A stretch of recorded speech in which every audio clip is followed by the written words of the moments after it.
여러분, 사람이 왜 죽음을 두려워하는지 깊게 생각해 보신 적 있나요? 그건 죽음 그 자체가 무서워서가 아니라 우리가 도대체 나라는 존재가 누구인지 모르기 때문입니다. 삶과 죽음의 본질을 진정으로 꿰뚫어 본 사람은 오히려 살아있는 것에 집착하지 않습니다. 그들의 삶에는 두려움도, 불안도, 의미 없는 방황도 없죠. 그들이 하는 모든 행동 뒤에는 말로 설명할 수 없는 깊은 평온과 지혜가 깃들어 있습니다. 지금 이 영상을 보고 계신다면 이건 우연이 아닙니다. 여러분의 인연이 무르익어 이 이야기를 들을 때가 되었기 때문입니다. 부처님께서는 사람의 목숨은 호흡지 안에 있다 라고 하셨습니다. 삶을 환상처럼 보고 죽음을 귀향처럼 여긴다는 뜻인데 이는 평생을 수행해도 깨닫기 힘든 진리입니다. 하지만 오늘 이야기를 통해 여러분이 삶을 바라보는 방식이 완전히 바뀔지도 모릅니다. 댓글창에 나는 생사를 꿰뚫어보고 진정한 자유를 얻겠다 라고 남겨주세요. 어쩌면 이 다짐 한마디가 여러분의 새로운 삶을 여는 시작이 될 수 있습니다. 오늘은 불교의 깊은 곳으로 여러분을 안내하려 합니다. 삶과 죽음은 서로 반대되는 것이 아니라 하나로 이어진 흐름이라는 것을 보여주는 아주 오래된 지혜의 이야기를 들려드릴 겁니다. 그리고 불교에서는 죽음을 어떻게 바라보는지, 왜 깨달은 자들은 죽음 앞에서도 평온하고 미소 지을 수 있는지, 마지막으로 우리 같은 평범한 사람들이 복잡한 도시 속에서 이 지혜를 어떻게 연습하며 두려움을 없앨 수 있는지 이야기해드리겠습니다. 정답은 바로 나오지 않습니다. 앞으로 이어질 이야기 속에 숨겨져 있으니 마음을 열고 들어주세요. 자, 이제 깊게 숨을 한번 들이마시고 여러분의 인생을 뒤흔들지도 모를 생과 사의 여행을 시작해봅시다. 불교에서 삶과 죽음은 시작점에서 종점으로 가는 직선이 아닙니다. 끝이 없는 수레바퀴와 같아서 이를 윤회라고 부릅니다. 중생들은 어리석음과 집착 때문에 이 6가지 세상인 육도를 끊임없이 돌고 돕니다. 마치 흐르는 물처럼 멈추지 않고 꿈처럼 흘러가는 것이죠. 능엄경에는 이런 구절이 있습니다. 모든 중생이 죽고 사는 것을 반복하는 이유는 영원히 변치 않는 참된 마음을 모르기 때문이다. 우리가 생사를 반복하며 고통받는 이유는 본래 가지고 있는 맑고 깨끗한 본성을 모르고 생사가 그저 환상 같은 파도일 뿐이라는 걸 모르기 때문입니다. 부처님은 죽음의 존재를 부정한 적이 없습니다. 다만 죽음이 끝이 아니라 육체라는 껍데기의 변화일 뿐이라고 하셨습니다. 진짜 나는 태어난 적도 없고 죽은 적도 없다는 것, 이것이 불교 생사관의 핵심입니다. 생과 사는 인연이 모여서 잠시 나타나는 현상일 뿐입니다. 마치 바다의 파도가 출렁여도 바닷물 그 자체는 변하지 않는 것과 같습니다. 삶에 집착하면 죽음이 두렵지만 생사가 모두 공하다는 것을 알면 삶은 인연 따라 나타난 것이고 죽음은 그 인연이 흩어지는 것일 뿐 마치 꿈과 같다는 걸 알게 됩니다. 금강경에서 부처님은 무릇 형상 있는 것은 모두 허망하다라고 하셨습니다. 이 말은 세상이 허구라는 뜻일 뿐만 아니라 우리가 나라고 믿는 이 몸과 의식조차도 진정한 실체가 아니라는 뜻입니다. 진정한 지혜는 이 모든 것을 꿰뚫어보고 어떤 형태에도 집착하지 않는 것입니다. 그래서 불교는 죽음을 두려워하라고 가르치지 않습니다. 오히려 죽음을 똑바로 마주보고 이해하고 결국에는 넘어서라고 안내합니다. 현대인들에게 이런 이야기는 너무 멀게 느껴질 수 있습니다. 우리는 죽음을 끔찍하게 두려워하는 세상에 살고 있으니까요. 병원은 생명을 1분이라도 더 늘리려 하고 광고는 늙지 말라고 세뇌하며 죽음에 대해 이야기하는 것조차 재수없다고 여깁니다. 하지만 부처님은 말씀하셨습니다. 죽음을 직시하지 않으면 결코 진짜로 살아있는 것이 아니라고 말이죠. 생사를 꿰뚫어 본 사람은 삶을 포기한 사람이 아닙니다. 오히려 변화에 휘둘리지 않고 얻고 잃는 것에 얽매이지 않으며 두려움의 노예가 되지 않는 사람입니다. 이 사상의 뿌리는 부처님이 깨달음을 얻기 전으로 거슬러 올라갑니다. 왕궁을 떠나 부귀영화를 버린 이유는 단 하나, 사람은 왜 태어나고 왜 죽으며 그 뒤엔 어떻게 되는가라는 질문 때문이었습니다. 이건 단순한 철학이 아니라 생명의 가장 아픈 부분이었습니다. 6년의 고행 끝에 보리수 아래에서 깨달은 진실은 이것이었습니다. 당신은 주체적으로 사는 게 아니라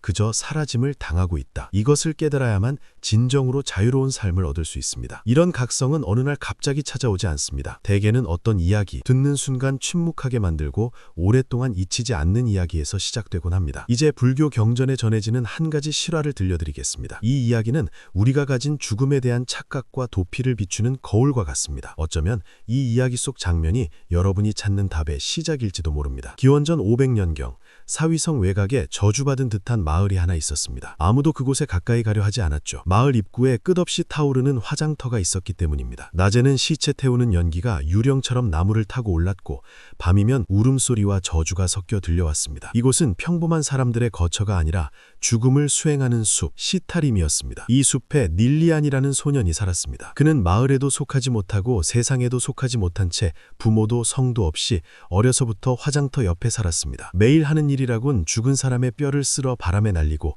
덜 탄 시체를 다시 불 속으로 밀어넣는 것이었습니다. 그는 나는 삶을 기다리는 게 아니라 사람들이 죽는 걸 돕고 있다라고 말하곤 했습니다. 사람들은 그를 불길하다며 피했고 오직 시체들만이 그의 곁을 지켰습니다. 아무도 몰랐지만 그는 13살 때 어머니가 전염병으로 죽어 거적에 말려 나오는 것을 목격했습니다. 그날 밤 그는 울지 않았습니다. 그저 시체 옆에서 사흘 밤 낮을 꿇어 앉아 아무 말도 하지 않았죠. 그 후로 그는 영혼을 잃어버린 사람처럼 끝없이 시체가 타오르는 이 화장터에 살게 된 것입니다. 그러던 어느 해 닐리안은 부처님을 처음 만났습니다. 아주 무더운 오후였고 화장터에서는 귀족 부인의 시신이 타고 있었습니다. 유족들은 곡을 하고 향을 피우며 재를 수습해 가려고 기다리고 있었죠. 닐리안이 구부정한 등으로 뼈를 바람에 날리고 있을 때 갑자기 바람 한 점 없는 고요함이 느껴졌습니다. 세상이 멈춘 듯 바람도 불지 않고 불꽃 소리도 사라졌습니다. 고개를 들어보니 낡은 옷을 입은 깡마른 수행자 한 분이 불꽃 가장자리에 조용히 서 계셨습니다. 부처님이 오신 겁니다.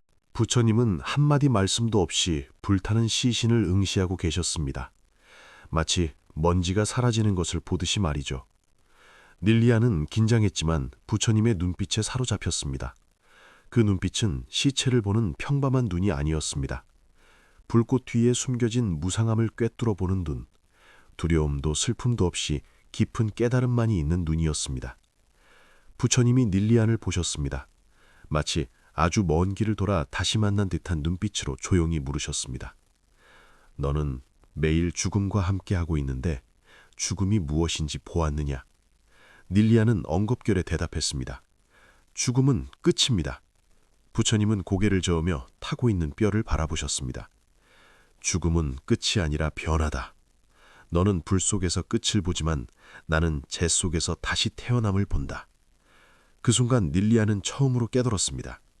자신이 매일 마주하던 것이 죽음이라는 종결이 아니라 윤회라는 연속이라는 것을요. 이 한마디가 가슴에 불도장처럼 찍혔습니다. 그래서 그는 부처님을 따라 수행을 시작했습니다. 절에 들어가지도 좋은 옷을 입지도 않고 여전히 시타림에 살며 수행했지만 그의 눈빛은 더 이상 어둡지 않았습니다. 기이한 빛이 타오르고 있었죠. 그가 부처님께 왜 죽음을 두려워하지 않으십니까? 라고 묻자 부처님은 웃으며 답하셨습니다. 나는 내가 이 죽어갈 몸뚱이가 아니라는 걸 알기 때문이다. 수행 7년차 닐리안은 매일 타오르는 시체와 통곡하는 유족들을 보는 것에 익숙해졌습니다. 불을 스승 삼고 재를 침대 삼아 시체 더미 옆에서도 눈 하나 깜짝 않고 명상에 들 수 있었죠. 사람들은 그를 죽음의 신의 제자라고 불렀지만 그의 마음속에는 오직 삶도 무상하고 죽음도 두렵지 않다라는 부처님의 말씀만 자리 잡고 있었습니다. 하지만 그날 밤 닐리안은 수행의 위기를 맞았습니다. 그날 밤에 불길이 태운 건 다름 아닌 그 자신의 마음이었기 때문입니다. 귀신이 나온다는 달, 숲 전체가 기이한 침묵에 잠겨 나뭇잎 소리조차 들리지 않던 밤이었습니다. 마을 노인들은 귀신불이 나타나는 시간이라 산 사람들은 얼씬도 말라고 했지만 인과를 믿는 닐리안은 상관하지 않았습니다. 자정이 되었을 때 시신 한 구가 화장터로 들어왔습니다. 하얀 천에 덮인 아주 가벼운 채 다 자라지 못한 몸이었습니다. 천을 걷어낸 순간 닐리안은 얼어붙고 말았습니다. 말랐지만 맑은 눈을 가진 여자, 그리고 미간에 있는 익숙한 점. 그것은 7년 전 사라진 여동생 자모였습니다. 부잣집으로 팔려가 소식이 끊겼던 동생이 싸늘한 주검이 되어 돌아온 것입니다. 그 순간 닐리안은 무너졌습니다. 슬픔이 아니라 분노와 공포, 수만 가지 생각들이 한꺼번에 쏟아져 내렸습니다. 7년 수행이 고작 시체 하나 앞에서 무너지는구나. 그는 땅에 주저앉아 횃불을 잡고 떨었습니다. 불을 붙일 수가 없었습니다. 불을 붙이면 마지막 남은 혈육의 흔적마저 사라질까봐 너무나 두려웠습니다. 그때 언제 오셨는지 부처님이 그의 뒤에 서 계셨습니다. 달빛 아래 부처님은 아직 태우지 못한 시신을 바라보며 낮게 말씀하셨습니다. 너는 네가 내 동생에게 집착한다고 생각하지만 사실 네가 집착하는 것은 너 자신이다. 닐리아는 손을 떨며 울부짖었습니다. 저는 부처가 아닙니다. 그저 평범한 사람일 뿐입니다. 못하겠습니다. 부처님은 여전히 평온하게 말씀하셨습니다. 네가 너 자신을 평범한 사람이라고 단정짓는다면 너는 영원히 생사 속에서 헤맬 뿐이다. 하지만 네가 감히 그 나라는 것을 태워버린다면 비로소 누가 진짜 죽지 않았는지 보게 될 것이다. 그날 밤 결국 불길은 타올랐습니다. 닐리아는 불 옆에 꿇어앉아 동생의 몸이 한 줌의 재로 변해가는 것을 지켜보았습니다. 그의 눈물은 땅이 아니라 마음으로 흘러내렸습니다. 그리고 마침내 깨달았습니다. 진정한 내려놓음은 잊어버리는 게 아니라 더 이상 나라는 환상에 휘둘리지 않는 것이라는 걸요. 나라는 것이 죽자 그는 비로소 진짜로 살게 되었습니다. 그 후 사람들은 그 화장터 소년이 변했다고 했습니다. 더 이상 세상 일과 분리되어 고립된 존재가 아니라 불길 속에서도 미소 지을 수 있는 사람이 되었다고요. 누군가는 미쳤다고 했지만 또 누군가는 경외감을 느꼈습니다. 훗날 그는 정식으로 출가하여 연꽃 비구라고 불렸습니다. 그는 평생 숲을 떠나지 않고 불과 재 사이에서 늙어갔지만 그가 죽던 날 밤 숲 전체에 기이한 향기가 퍼졌고 화장터에 연꽃 한 송이가 피어났다고 전해집니다. 그렇다면 생사를 꿰뚫어 본다는 건 무슨 뜻일까요? 모든 기쁨과 슬픔을 초월해서 감정 없이 사는 걸까요? 돌부처처럼 죽음 앞에서 무덤덤해지는 걸까요? 아닙니다. 불법에서 생사를 꿰뚫어 본다는 것의 진짜 의미는 포기가 아니라 각성, 즉 깨어남에 있습니다. 불교는 중생이 고통받는 이유가 생사라는 사실 때문이 아니라 생사에 대한 오해와 집착 때문이라고 봅니다. 삶에는 나라는 존재에 집착하고 죽음에는 상실에 집착합니다. 모든 고통은 나라는 환상에서 비롯됩니다. 법화경에서 부처님이 말씀하신 것처럼 우리가 보는 모든 삶과 죽음은 본래 스스로 고요하여 본질적으로는 진짜로 태어난 적도 없고 진짜로 죽은 적도 없습니다. 생사는 그저 과정일 뿐 당신의 전부는 아니라는 겁니다. 첫째, 죽음은 끝이 아니라 이어짐입니다. 불교의 핵심 세계관인 윤회는 꾸며낸 이야기가 아니라 인과 법칙의 극치입니다. 모든 중생은 탐욕, 분노, 어리석음이라는 세 가지 독 때문에 업을 짓습니다. 행동은 씨앗이 되고 씨앗은 결과를 맺어 윤회는 멈추지 않습니다. 죽음은 끝이 아니라 낡은 과보가 끝나고 새로운 인연이 시작되는 것입니다. 그래서 불교는 죽음을 피하지 않고 오히려 해탈의 문으로 삼으라고 합니다. 죽음의 순간 의식이 머무는 중음 단계에서 본성을 깨달으면 윤회를 벗어나 청정한 빛의 경지로 들어갈 수 있다고 가르칩니다. 이건 신비주의가 아니라 철저한 자기 성찰입니다. 둘째, 나는 가장 큰 환상입니다. 부처님 가르침의 핵심은 나를 깨뜨리는 것입니다. 고통의 근본 원인은 변하지 않는 진짜 나가 있다고 믿는 착각입니다. 여러분은 자신의 몸, 기억, 지위, 감정을 나라고 생각하죠. 하지만 이것들은 늘 변합니다. 5년 전의 몸과 마음이 지금 그대로인가요? 나가 변하지 않는다면 왜 매일 다른 자신이 될까요? 부처님은 우리 몸과 마음이 5가지 요소가 잠시 모인 환상일 뿐이라고 하셨습니다. 거울 속의 사람을 진짜라고 믿으면 거울이 깨질 때 고통받지만 거울을 깨고 나면 진짜 나는 거울 속에 없었음을 알게 되는 것과 같습니다. 셋째, 불길 속의 깨달음은 있는 것이 아닙니다. 닐리안이 깨달음을 얻은 건 동생을 잊어서가 아니라 슬픔이 자신을 규정하게 두지 않았기 때문입니다. 내려놓는다는 건 버리거나 감정을 억누르는 냉혈한이 되는 게 아닙니다. 모든 인연의 본질을 꿰뚫어보고 언젠가는 변한다는 걸 알기에 집착하거나 두려워하지 않는 것입니다. 많은 분이 불교가 감정을 없애라고 한다고 오해하지만 불교는 감정에 빠져 고통의 늪에서 허우적되지 않는 법을 가르칩니다. 부처님이 세상을 사랑하지 않은 게 아닙니다. 나라는 것을 철저히 내려놓았기에 모든 중생을 차별 없이 사랑할 수 있었던 것입니다. 혹시 지금 마음이 흔들리거나 불안하신가요? 걱정하지 마세요. 그건 여러분이 믿고 있던 나라는 환상이 흔들리고 있다는 증거입니다. 하지만 우리는 이제 겨우 문턱에 섰습니다. 더 깊이 들어가 봅시다. 죽음은 한 번도 진짜로 존재한 적이 없다. 이 말은 궤변처럼 들릴 수도 있고 현실 도피처럼 들릴 수도 있습니다. 하지만 부처님의 눈에는 이것이 우주의 가장 깊은 진실입니다. 열반경에서 부처님은 생함도 없고 멸함도 없다 라고 하셨습니다. 우리가 죽음을 두려워하는 건 실체가 있는 나가 있고 죽으면 그 나가 사라진다고 믿기 때문입니다. 하지만 애초에 고정된 나가 없는데 무엇이 사라지겠습니까? 태어남이란 무엇일까요? 육체의 탄생만을 말하는 게 아니라 나라는 의식이 생겨나는 것입니다. 마음속으로 이게 나야, 나는 존재해, 살고 싶어 라고 확정짓는 순간 생이 시작됩니다. 하지만 이건 집착이지 실상이 아닙니다. 부처님은 태어남, 늙음, 병듦, 죽음이 모두 고통이다 라고 하셨습니다.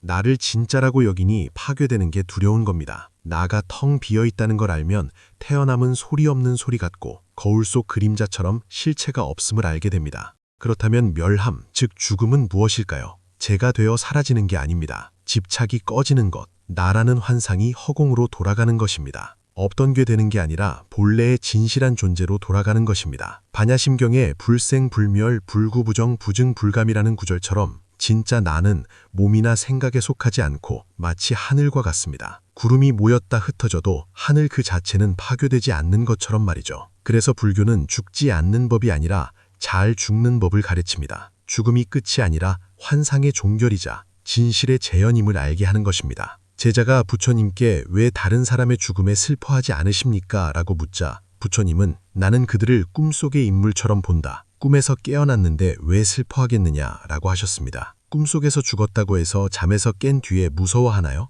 아니죠. 그저 꿈에서 깨어나 맑은 세상으로 왔을 뿐이라는 걸 아니까요. 생사를 꿰뚫어 본 사람은 시간을 허비하지 않습니다. 매 순간이 기적 같은 인연임을 알기에 최선을 다하지만 모든 것이 번개처럼 찰나임을 알기에 집착하지도 않습니다. 부처님은 돌아가시기 전 마지막으로 모든 것은 변한다. 게으르지 말고 정진하라는 말을 남기셨습니다. 이는 죽음에 대한 작별 인사가 아니라 진리에 대한 설명이었습니다. 생겨나고 사라지는 모든 현상을 꿰뚫어 보면 그 뒤에 있는 텅 빈 본성만이 진정한 평여이자 기쁨임을 알게 됩니다. 화장터의 닐리안이 본 연꽃은 기적이 아니라 마음의 깨어남이었습니다. 아프지 않은 게 아니라 아픔 속에서 깨어난 것이고 무정한 게 아니라 감정의 감옥을 뛰쳐나와 더 넓은 자비를 보게 된 것입니다. 이런 불교의 지혜가 생활 속에 녹아들지 않으면 그저 뜬구름 잡는 소리일 뿐입니다. 생사를 꿰뚫어 보는 건 스님들의 전유물도 현실 도피도 아닙니다. 더 진짜로 더 자유롭게 사는 방법입니다. 도시에서 살아가는 여러분이 실천할 수 있는 몇 가지 방법을 알려드리겠습니다. 첫째, 매일 작은 죽음을 연습해 보세요. 하루에 10분만 조용히 앉아 지금이 내 생의 마지막 순간이라고 상상해 보는 겁니다. 눈을 감고 스스로에게 물어보세요. 오늘이 마지막이라면 나는 무엇을 후회할까? 어떤 집착과 미움을 끝까지 쥐고 있을 것인가? 이건 공포를 조장하는 게 아닙니다. 환상을 깨기 위한 연습입니다. 죽음을 진지하게 마주하면 지금 이 순간이 더 소중해집니다. 돈이나 명예보다 내면의 평화, 화해, 그리고 나 자신과의 용서가 더 중요하다는 걸 알게 됩니다. 끝을 봄으로써 시작을 깨우는 것이죠. 둘째, 마음의 불을 피우는 시각화 연습입니다. 티베트 밀교 수행자들은 실제로 몸을 태우는 게 아니라 관상, 즉 상상을 통해 자신의 욕망과 집착을 불 속에 던지는 수행을 합니다. 여러분도 할 수 있습니다. 종이 한 장에 내가 가장 집착하는 것, 용서할 수 없는 사람, 이루지 못한 미련, 죽음에 대한 공포를 적으세요. 그리고 그것을 태우며 상상해 보세요. 그 종이와 함께 내 마음의 집착이 재가 되어 사라진다고요. 그리고 색즉시공, 공즉시 색을 되뇌어 보세요. 눈에 보이지 않는 집착을 눈에 보이게 만들어 내려놓는 아주 강력한 의식입니다. 셋째, 일상에서 무상을 관찰하세요. 아침에 핀 꽃이 저녁에 지고 뜨거운 차가 식고 구름이 흩어지고 감정이 일어났다 사라지는 걸 보세요. 모든 변화는 작은 죽음이자 새로운 탄생입니다. 모든 것이 변한다는 걸 알면 고통에서 벗어나는 문이 열립니다. 영원히 가질 수 없다고 괴로워하는 대신 가지고 있을 때 감사하고 잃어버릴 때 놓아줄 수 있는 자유를 얻게 됩니다. 마지막으로 소리내어 경전을 읽으세요.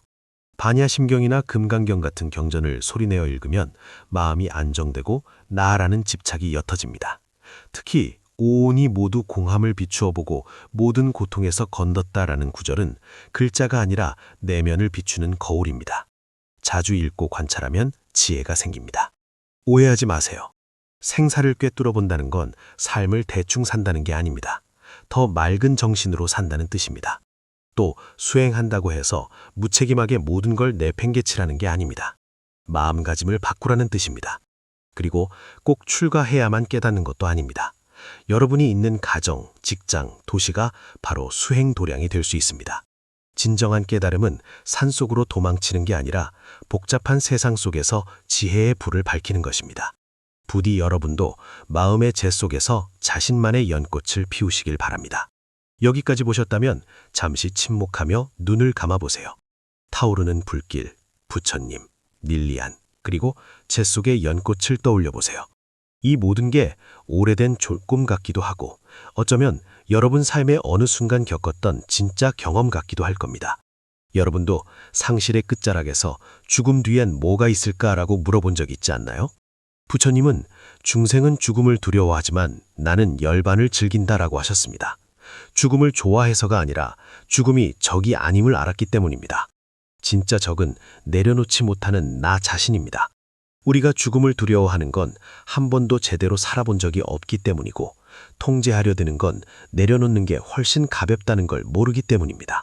닐리안이 불 속에서 걸어 나올 수 있었던 건 죽음이 두렵지 않아서가 아니라 죽음 속에서 한 번도 느껴보지 못한 진정한 삶을 보았기 때문입니다. 자아라는 밧줄로 묶이지 않은 맑고 투명한 자유 말입니다. 오늘 들려드린 이야기는 먼 옛날 전설이 아닙니다. 죽을 때가 되어서야 삶을 배우지 말고 지금 이 순간 숨 쉬는 것을 바라보며 지금 일어나는 마음을 바라보며 생사는 걸림없고 나는 자유롭다라고 스스로에게 말해주라는 신호입니다. 오늘부터는 삶의 분주함에 짓눌리지도 죽음의 그림자에 갇히지도 마세요. 매 순간 진정한 자신의 빛을 피워내시길 바랍니다. 마음이 움직이셨다면 댓글창에 원컨대 내가 생사를 꿰뚫어보고 자유롭고 두려움 없기를 이라고 적어주세요. 이 영상과 인연이 닿은 모든 분이 장차 깨달음을 얻어 자유로운 여행자가 되시기를 진심으로 기원합니다. 감사합니다.